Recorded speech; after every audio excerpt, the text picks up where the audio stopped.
Good morning, Dr. Webb. The article we went over for this weekend for the Reflect and Connect was about choosing the rep for your students and how to choose it. And the first thing you need to do is you need to predetermine your concert season. This is like how many concerts you'll do, like where you'll do them, if you want to do them for festivals or contests. If you do certain things like a NISMA, you would then have to want to go through a manual, look through things, and have some of these predetermined pieces be used for you. Also, you need to worry about different themes you might have. These would be like a pops concert or a holiday concert, or say it's just like a multiple orchestras concert, or if it's the orchestra and the band, or if you want to do a full orchestra concert where you'll have the winds and brass join the orchestra. A lot of these things have to be predetermined before you even decide to pick your rep, because you want to know what you'd be playing for the concert, or at least the styles or kinds of music you'd have to play for those concerts. So that's the first key important thing. And then second, you have to determine the skill of your students. You'd have to worry about a lot of different factors here. You need to know about what kind of strokes they can play with their bow, and if they can play détaché, or what they can play staccato, spiccato. And then also you need to know how well they can read rhythms and what kind of rhythms they can play, if it's 16ths or dotted quarter, dotted eighth, dotted halves, because these will also be important factors in picking the music. Another thing is what kind of articulations they can play. If they can play things like a change in tempo. These are all important because you don't want to have to give your students a piece where they don't know how to play certain things because they can't properly play the rhythms, or they won't be able to present the piece the best they can if they don't know how to do the proper articulations, or if they can't do the phrasing with dynamics properly, if they can't control their bow or play proper bow strokes. The next thing you'd want to do is get a few pieces and just evaluate the music. One really important thing is you'd want to have interesting lines of music for all of the students.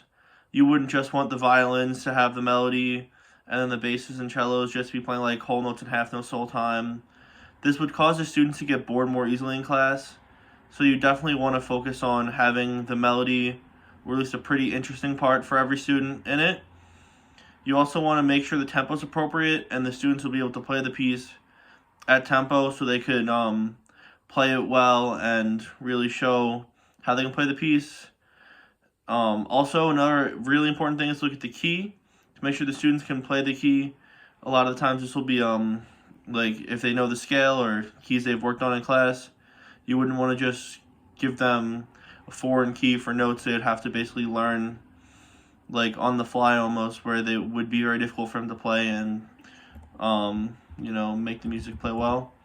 And you also want to match the music to the purpose, because you don't, when you are going over all these things, determining the skill level and evaluating it, you don't just want to give music that they can play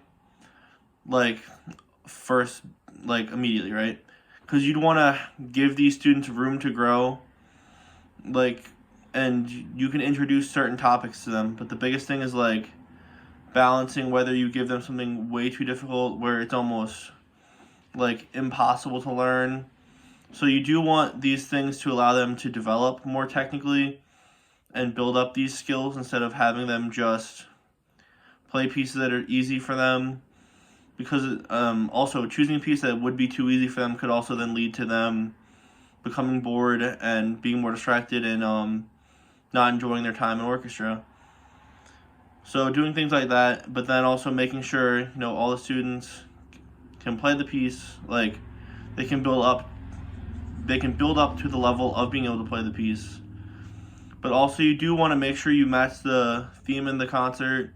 So say it's a pop concert or a holiday concert, you do want to definitely add some pieces that will then fit the mold or the genre you're trying to do for the piece.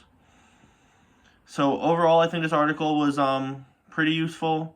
It went through all the different things you'd go through step by step and things you'd look for when programming a concert for students. And then this allows, as a great resource, especially for younger teachers, to use, to have them help them program the music, I guess.